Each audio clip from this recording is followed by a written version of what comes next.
Amanda Bynes explained the truth about Dan Schneider and Nickelodeon in her secret Twitter account years ago. A lot of you may not know this, but Amanda Bynes once posted to a secret account that she was impregnated by her boss at age 13 and forced to have an abortion. And who was her boss at the time? I don't give a fuck 'cause I'm a millionaire. Amanda Bynes altering her appearance so she can appear as unattractive as possible to men after being traumatized and sexualized as child star is my Roman Empire for today. My heart is breaking for her. Here, please hit me as hard as you can.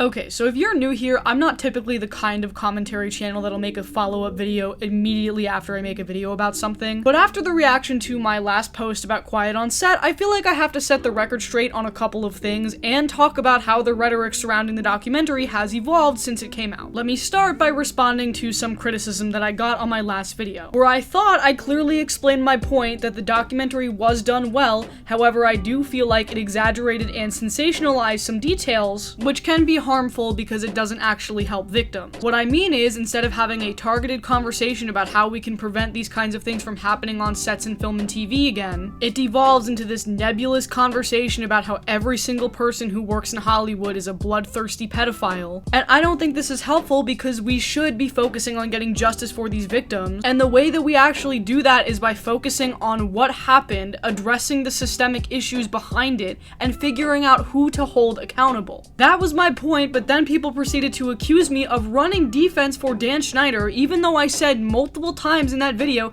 that I think that he's a creep, he's a predator, he put countless people in unsafe situations, he enabled 2 pedophiles to be working in and around his sets. My critique of the way that he was presented in the documentary was based upon the fact that the first 2 episodes are spent making you believe that he essayed a kid, and that kid, who is now a full-grown adult, is not consulted and does not consent to this narrative being spun about her. To which many people replied to me that she admitted that Dan Schneider did in fact essay her on a Twitter account back in like 2013. This misinformation, along with other rumors that we'll get into, have been floating around on the internet for the last couple of days. So let me explain why this is misinformation and why this is harmful and is not helping the cause you think that it's helping. And let me just say very clearly, because I have to spell everything out apparently, that I'm not saying that something didn't happen to Amanda Bynes during her time at Nickelodeon. Surely something did, and if it did, I hope she's getting whatever help and support she needs in her life right now. My issue is that you all want to hijack that narrative and tell her story for her, and 90% of it is bullshit that is made up because we live in a world where everything has to be true crimeified for you to take it seriously. Why do you so badly want to project this narrative onto Amanda Bynes that she suffered the most gruesome behavior imaginable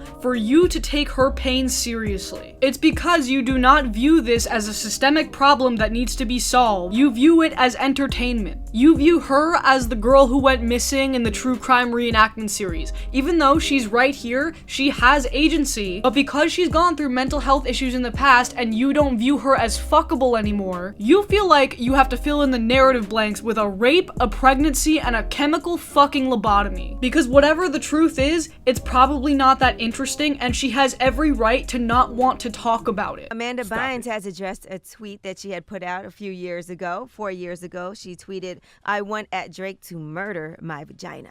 Well, she recently did an interview on Highly Scoop and explained what she was talking about. Here's what she said. When you told Drake to murder your vagina, I actually wasn't being insincere. I was like saying, murder my vagina. You were serious. I was serious, but I was also on drugs. So that was my way of saying, like, let's do it, man. But I was like on drugs and trying to be hilarious. Okay, so all of the Amanda Bynes lore stems from the peak of her mental health issues back in like 2013, 2014. If you don't remember, this is the era of her dyeing her hair and getting the dimple piercings and the "I want Drake to murder my vagina" tweet, and it was like, haha, funny, quirky. I'm having a bad day, but at least I'm not Amanda Bynes, wink wink. I think we as a culture have all grown and collectively moved on from that. We take mental health breakdowns in the public eye a little bit more seriously now, I'd like to think. But because she was the talk of the town, the internet's gonna do what the internet's gonna do. Around this time, there was an Instagram account impersonating Amanda Bynes called Amanda Bynes Fashion. And that account was like starting beef with other celebrities pretending to be Amanda Bynes. A lawyer for Amanda Bynes got that Instagram account taken down. And the user of that Instagram was also running the account that everyone thinks was Amanda Bynes' secret page. We know this because before the account got privated, there was evidence posted that the two accounts were linked to one another. Back when Amanda Bynes was more actively on Twitter on her real account, she was also denying the claims that this was her secret account herself. She was even complaining that Twitter would not take this other account down. Now, is it entirely possible that this was actually Amanda's secret account? That, this was an elaborate ruse within her mind to get the truth out there about how she got impregnated by Dan Schneider and had to get an abortion at 13? Like, maybe, but I'd say it's more than likely that this was a troll looking for attention. Especially because it's not like Amanda was entirely silent on her public accounts during this time. She was actively tweeting a lot, but it was about the beef that she had with her own family. She never really tweeted anything about Dan Schneider or Nickelodeon at all. It was all directed at her parents. Let's also mention that this Twitter account likely saw the rumor that Jamie Lynn Spears was the one that got impregnated by Dan Schneider and decided to just run with that because it's a spicy, attention-grabbing thing that you can tweet. You really think someone would do that? Just go on the internet and tell lies? I also want to mention that in addition to the Twitter account that may or may not be hers, I'm leaning toward it's not hers. There are people who point to this blind item that was submitted to one of those celebrity gossip lawyer sites. If you look at everything that's capitalized in this little message here, the letters spell out Dan did it, which is a pretty clear implication that this person is trying to imply that Dan Schneider did something to Amanda Bynes. People think that Amanda herself did submit this because it kind of matches her speech pattern, arguably more so than the tweets we've seen on that other Twitter account. And it goes without saying that this could very well be fake, but I just want to reestablish again that I'm not definitively trying to prove that Dan Schneider did not essay Amanda Bynes. I have no proof of that, and neither do you at the end of the day. My point is taking these little internet breadcrumbs that literally anyone could make up and post as if they're that person, and interpreting it as fact does not help her. And let me clearly articulate what the harm in these false rumors actually is. Dan Schneider has been accused by multiple people on his sets, multiple child actors, of some terrible behavior, of sexism and manipulation in the workplace, creating a toxic work environment,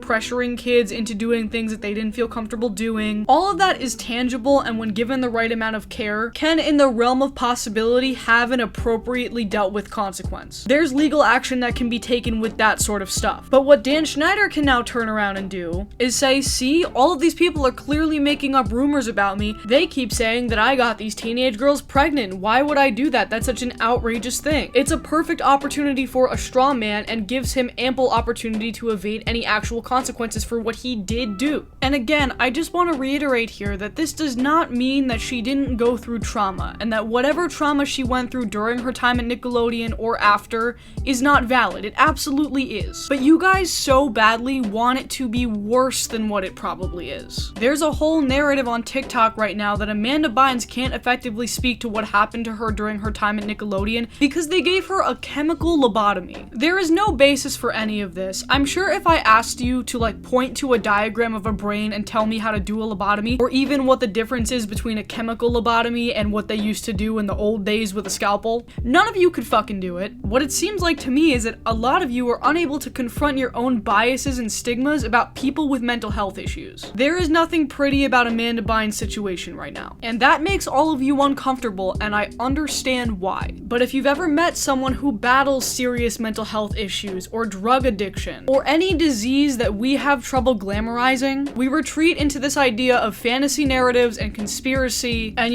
this age-old narrative of an evil faceless corporation kidnapping you and scrubbing your brain with some device and putting you back in your place and you're a shell of your former self. Because that makes you feel like it can't happen to you. What happened to Amanda Bynes can very well happen to any of us. It doesn't take a rocket scientist to figure out that a lot of her current mental health issues probably stem from trauma that she experienced when she was a child. And I'm not saying, the way she copes with it is great. I don't know the girl. But from what I can tell she's posting on social media, she doesn't really want to talk about her trauma constantly. She wants to move on with her life and be a manicurist and try on wigs. And yet every single person in her comments is constantly talking about how hot she used to be and how sad it is that she's not in her right mind anymore. As far as the tweet I saw that set this whole rant off, the Amanda Bynes is my Roman Empire today tweet. First of all, that's not what Roman Empire means. In the context of the term, it means something that you think about often. The origin of it is men constantly thinking about the Roman Empire. So you thinking about Amanda Bynes because of a documentary that came out recently is literally just a thought.